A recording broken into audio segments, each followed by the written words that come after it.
In this lecture, we'll add some post-processing into our scene.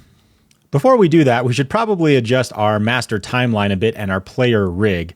We got to get our player rig out of these trees a little bit so we can properly see our scene just a bit better. With our master timeline selected, you can go ahead and open up this player tab. With our player open, you can actually select this curves button next to the recording button, and it will open up the position and the rotational curves for our player rig. If you open up position, you can go one step further and just select the Y settings for your height of your player. Select F if you need to focus on all of the different keyframes for your Y values. You can then select all of your position.Y keyframes and then just drag them all up at once. If you want to make sure you're not actually adjusting them left and right, you can hold Shift and it will actually snap to make sure you're going directly up. That way you can just kind of drag them out of the trees completely, at least for now, to get our player ship flying above the trees for testing. All that really did is just shift our player rig up on our timeline throughout the entire process, just to give us a little bit more height throughout the entire timeline. We've already gone over the basics of post-processing in a previous section, so I won't bore you too much for now, but let's just play around with a few different settings and then we'll get to the advanced stuff in the next lecture. As a reminder, if you don't have a global volume game object in your hierarchy, go ahead and create an empty game object and then just attach the volume component to it. Either select the sample scene profile for your volume profile in your volume component, or just create a new one. I think one of the most drastic modes that we can change is actually this very topmost property, tone mapping. Tone mapping is just a way in computer graphics to basically map colors at different ranges. If you toggle back in between neutral and none, you can kind of see what that looks like, a very subtle difference. But I actually tend to find this ACES tone mapping a pretty cool effect for this sci-fi sort of theme that we're going for. So I'll go ahead and toggle that on to ACES.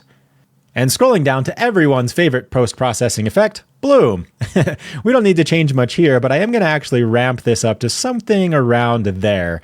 That'll give not only the jetpacks of our ship this really nice, cool glowing effect from the default emission material that comes on this ship directly, but it will also make things like our lasers or the ship explosions that also have that emission property just glow and stand out one step further in our scene.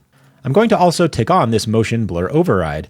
If you don't see that here, you can just go ahead and click the Add Override button at the bottom of this component and add your motion blur.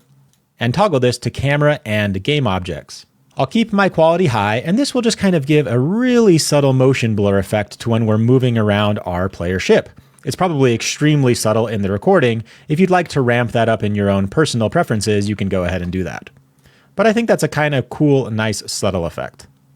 Scrolling down, we've already got a bit of a vignette on our post-processing volume. I think that looks pretty good to me. I can just go ahead and leave that as is. There are a lot of different overrides that you can play with. There's really no better way to learn what each individual override does than just going in and playing with them yourself. One that I find very helpful very often is this basic color adjustments.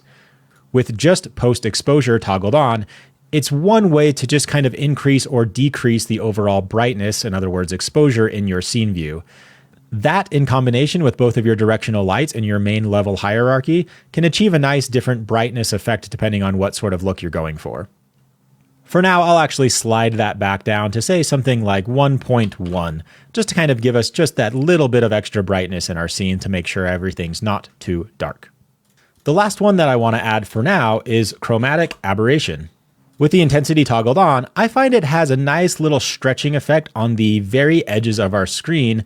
Even something subtle like 0.1 to 0.2 just kind of unnaturally stretches the camera just a teeny tiny bit to kind of make it look like we're going through hyperdrive in space or something along those lines. I'll leave mine at something extremely subtle like 0.14 for now. Toggling that off and on, you can see that it's just an extremely subtle difference. I think I even have mine a little bit too high. I'm going to actually take that down to just something like 0.1 to kind of give it that effect that we're just flying through space at extremely high speeds. Now you might have noticed while we were adding and playing around with those different post-processing effects, nothing was actually happening to our little portrait camera over here. That's just because our two cameras for our portrait view don't have post-processing toggled on those individual cameras. Let's go ahead and do that for both Lieutenant Nepitz and General Kier. I'm going to select both portrait cameras at the same time, holding Control, and under rendering, just toggle on post-processing. While we're here, we can also change anti-aliasing to TAA just like we did for the other camera to kind of get that similar effect. Let's go ahead, blow up our game view, kind of see what that looks like. Now that I actually have my game view blown up, I'm noticing I set my post exposure to be too high. I did not mean 1.1, I just meant 0.1. Just something super subtle in our game view. There you go, I think that looks better already. Blow up our game view one more time, give it a play, we'll just kind of see what that looks like. I am noticing a huge difference from where we started. My lasers might be a little bit big and glowy, but you know what? I actually kind of like that effect. We've got just a nice motion blur with our camera, and I am loving the way our game is looking compared to just a few lectures ago. I also think it would be cool if we had some different post-processing effects on just our portrait camera that didn't actually exist on our main camera. To do that, we'll need a greater understanding of Unity's layer system. We'll handle that in the next lecture.